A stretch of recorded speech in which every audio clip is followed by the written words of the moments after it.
Assalamualaikum warahmatullahi wabarakatuh. Alhamdulillahirrabbilalamin. Salatu wassalamu ala asyrafil anbiya'i wal mursalin.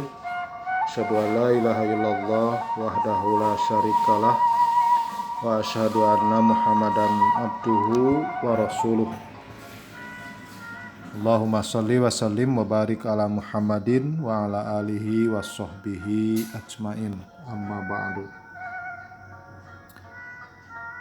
Saudara-saudara, alhamdulillah kita bertemu lagi ya, setelah beberapa waktu yang lalu kita melaksanakan ujian tengah semester, kemudian dilanjut dengan libur Idul Fitri ya.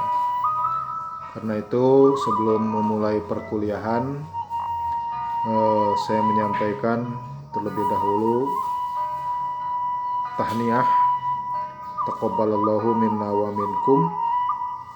Mudah-mudahan segala aktivitas kita di bulan Ramadan kemarin, baik itu saumnya, qiyamul Ramadan atau tarawihnya, sedekahnya, dan juga seluruh aktivitas kita itu digolongkan dan dinilai oleh Allah Subhanahu wa taala sebagai bagian dari amal soleh dan ibadah kita semua. Amin ya robbal alamin. Saudara-saudara, hari ini mungkin hari terakhir lah begitu ya, melakukan perkuliahan dalam arti materi begitu. Karena sejak nanti setelah ini saya akan memberikan tugas kepada saudara-saudara sampai nanti tugas ini berlaku sampai nanti menjelang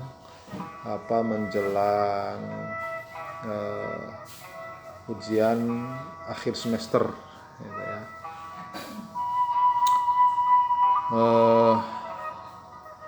Untuk itu marilah terlebih dahulu kita awali dengan bersama-sama membaca basmalah dan kemudian doa memulai pembelajaran. Bismillahirrahmanirrahim. Rabbi zidni ilman warzuqni fahma. Saudara-saudara, seperti yang sudah saya sampaikan gitu ya, terkait dengan sejarah Muhammadiyah dan kemudian dilanjut juga dengan kiprah Muhammadiyah selama ini, saya kira sudah dapat dimengerti oleh saudara-saudara semua, dan bahkan kita sudah berbicara tentang teologi Al-Ma'un gitu ya. Teologi Al-Ma'un itu adalah teologi bagaimana seorang muslim itu harus saling memberdayakan muslim yang lainnya. Nah, ini tercermin dari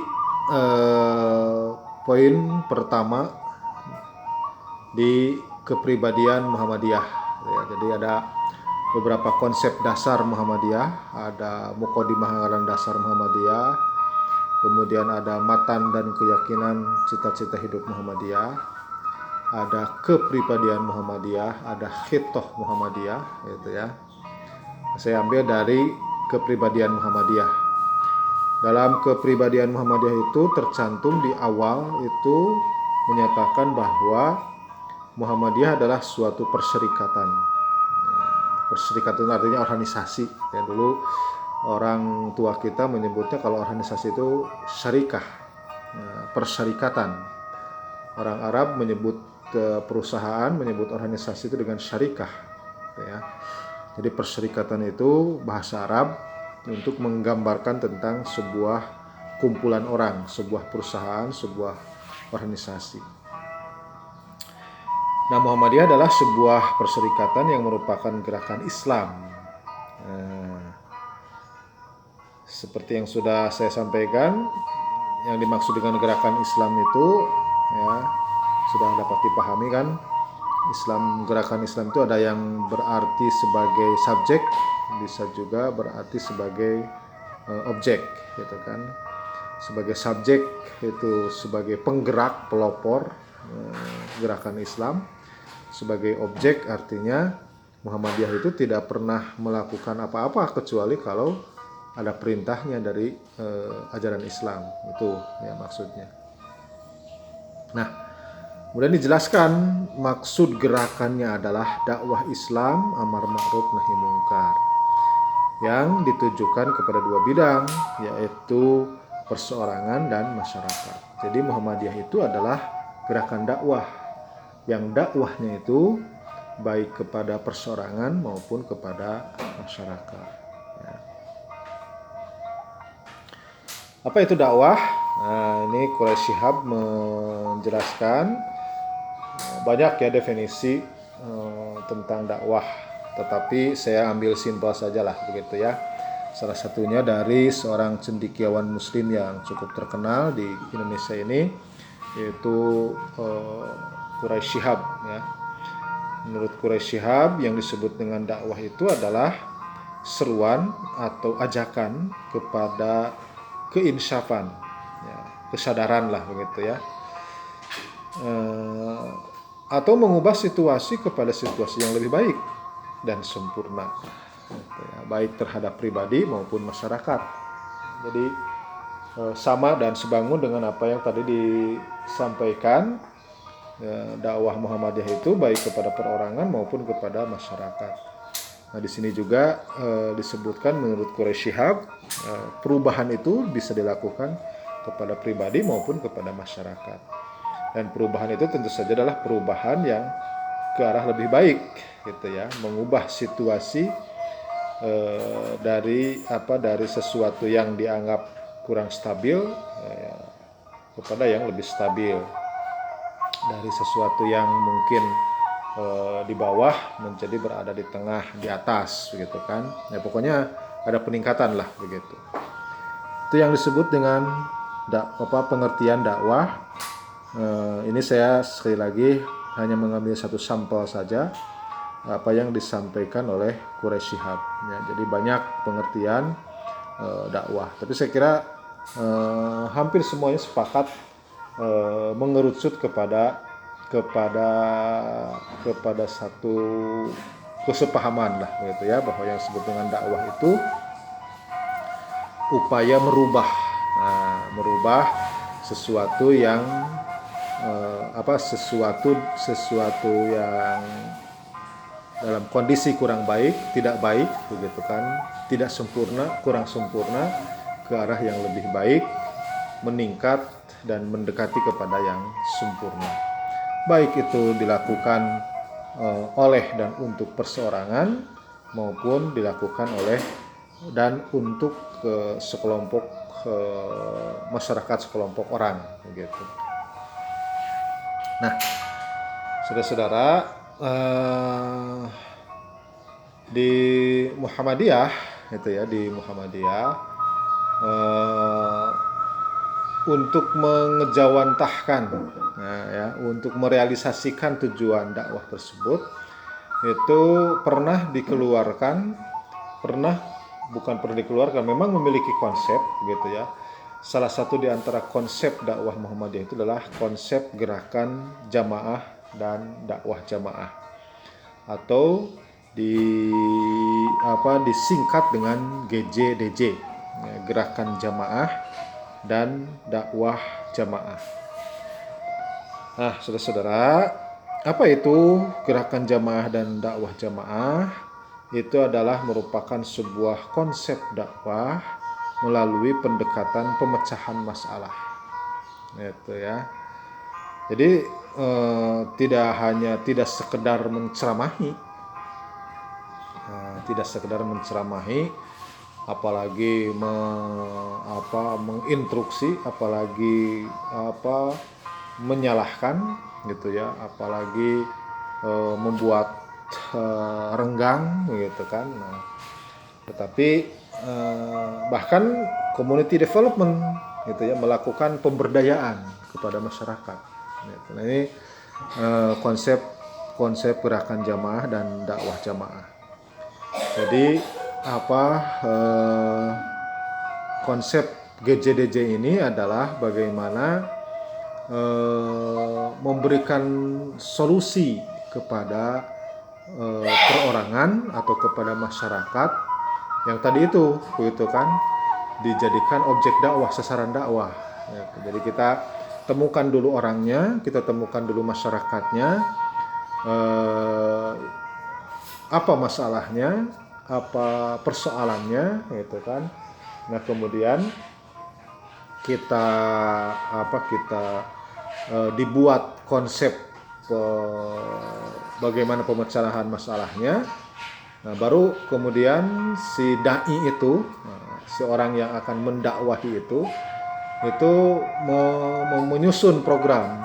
Nah, yang nanti dari program itu akan memberdayakan masyarakat atau memberdayakan orang atau objek dakwah atau sasaran dakwah itu, begitu. Nah, ini apa yang dimaksud dengan gerakan jamaah dan dakwah jamaah. Jadi tidak hanya memberikan ceramah, tidak hanya menuntun,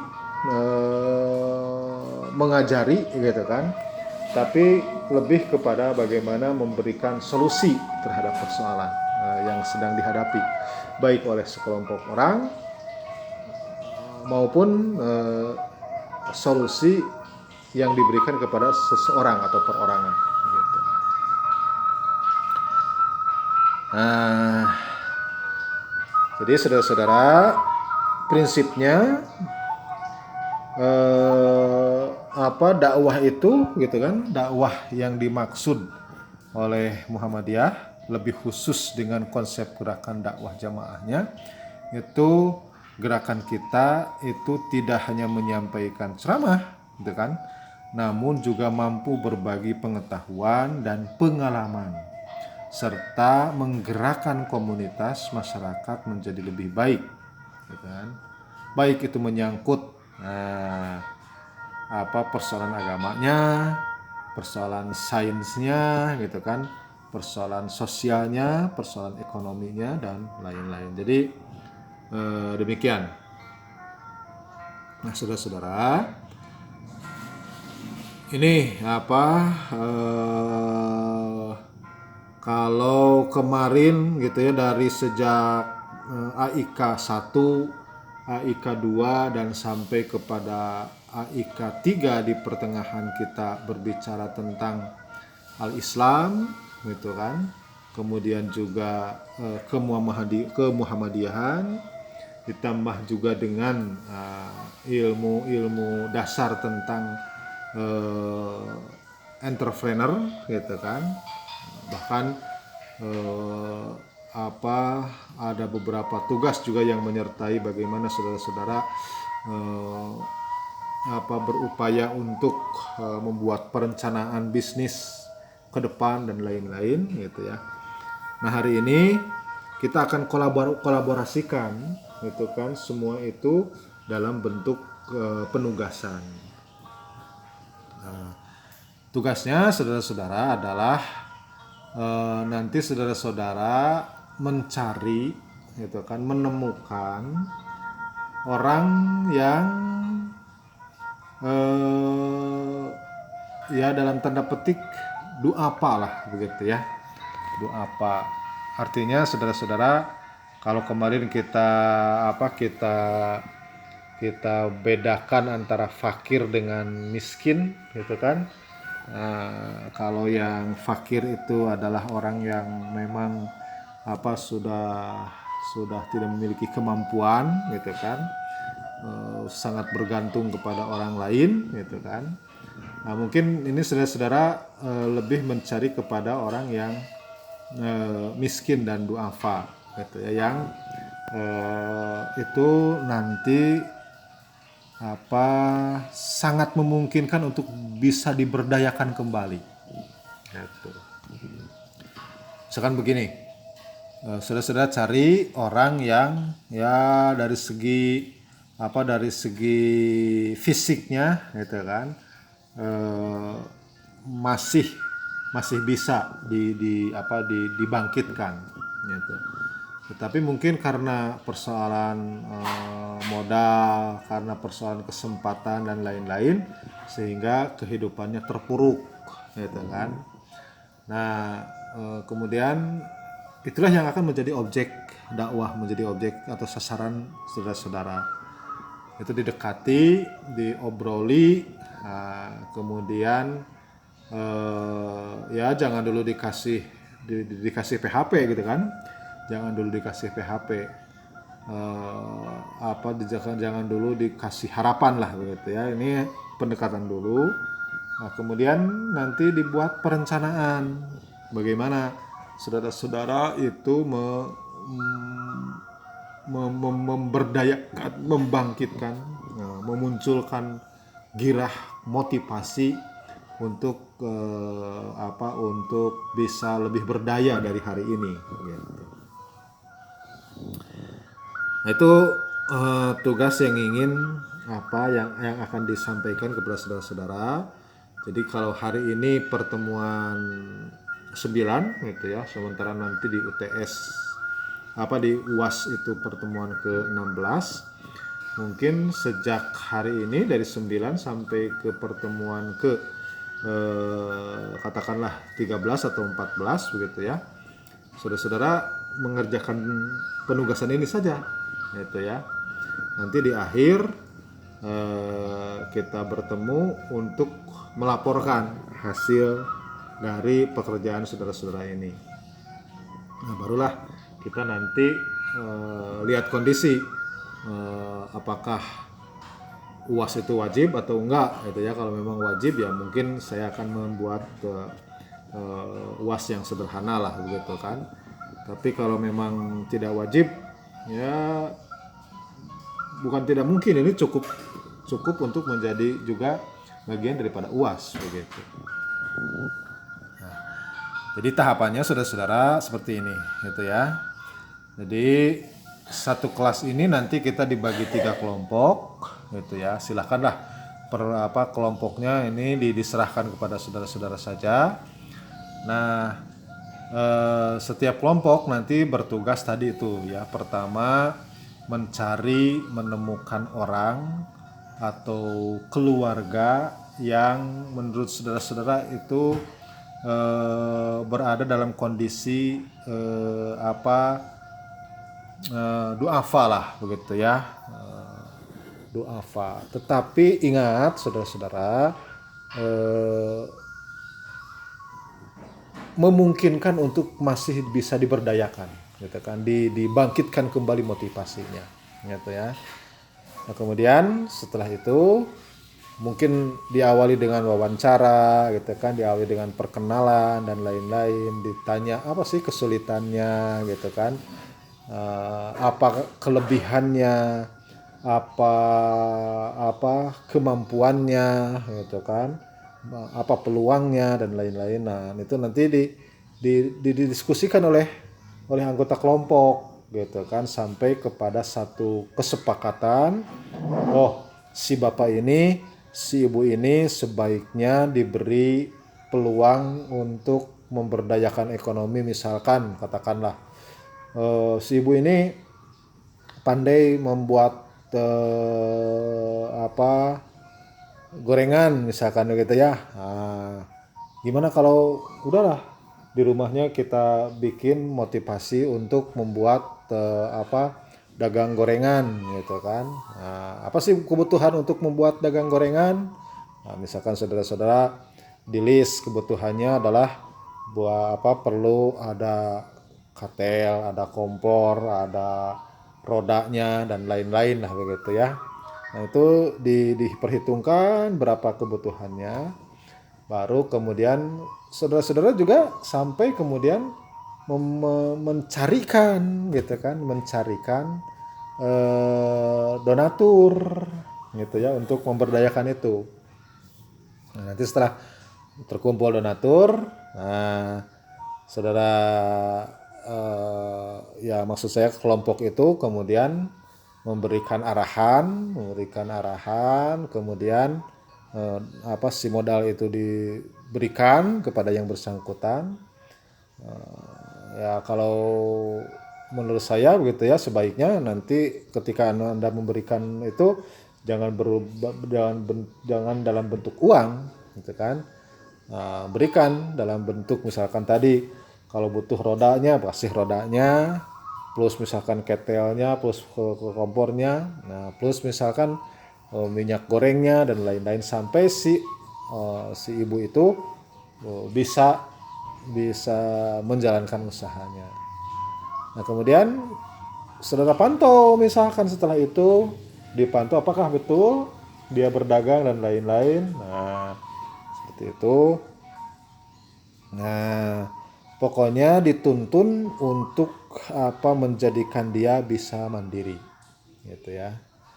Nah tahapan-tahapan semua itu dari awal sampai akhir saudara rekam gitu kan, dan kemudian nanti dibuatkan semacam video gitu ya. Dan itu jadi saudara-saudara pekerjanya double gitu kan. Nah pertama tadi itu memberdayakan orang apa, kemudian yang kedua juga melaporkannya dalam bentuk video gitu. Nah itu barangkali saudara-saudara jadi dari sejak hari ini saudara-saudara sudah bisa melakukan tugas ini sampai nanti menjelang ujian akhir semester gitu ya. Saya lupa lagi nih sampai kapan ujian akhir jadwal ujian akhir semesternya.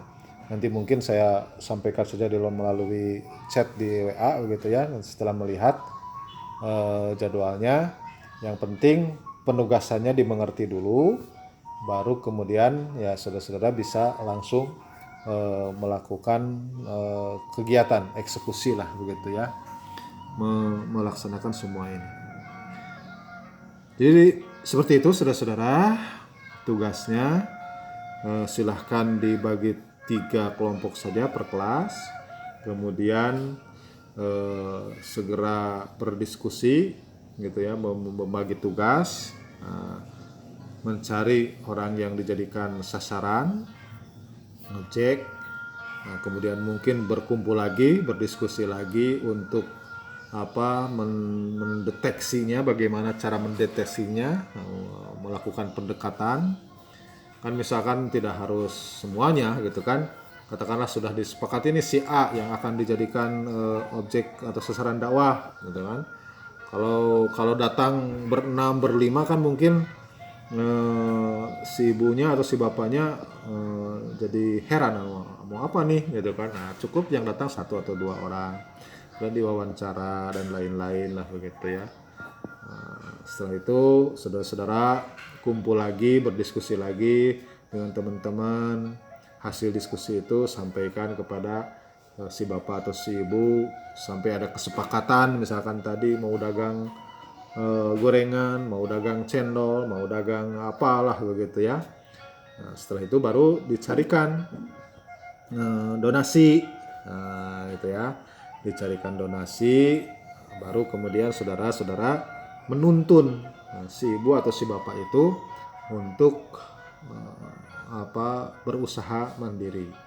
Nah, tahapan-tahapan itu oleh saudara-saudara itu direkam gitu ya, kemudian nanti disatukan dalam bentuk laporan dalam bentuk video. Sekira